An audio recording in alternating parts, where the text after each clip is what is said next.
Kehadiran Bella Astila ke Mahkamah Rayuan pada hari ini mencuri perhatian ramai apabila selebriti itu dilihat berada di samping ahli Parlimen Muar berdekatan dengan Syed Saddiq Syed Abdul Rahman.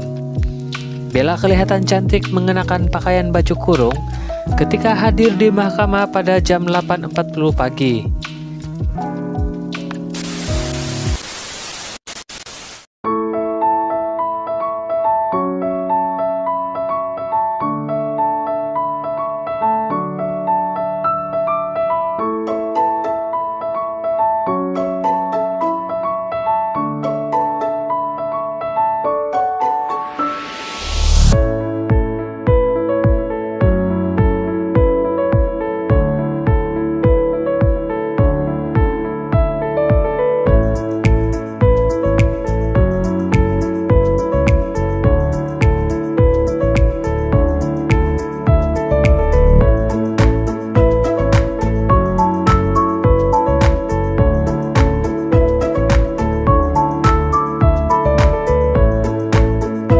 Bella Astila ni memang special kan. Dia memang betul-betul lah one of a kind.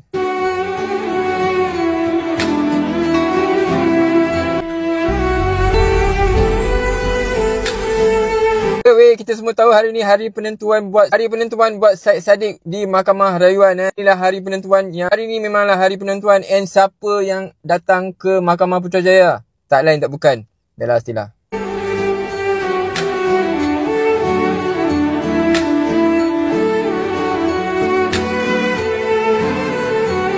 So dekat sini je kita dah nampak dah keikhlasan hati, keikhlasan diri si Bella, orang insan yang baik. Apa-apa untuk Syed Saddiq kita sentiasa doakan yang terbaik.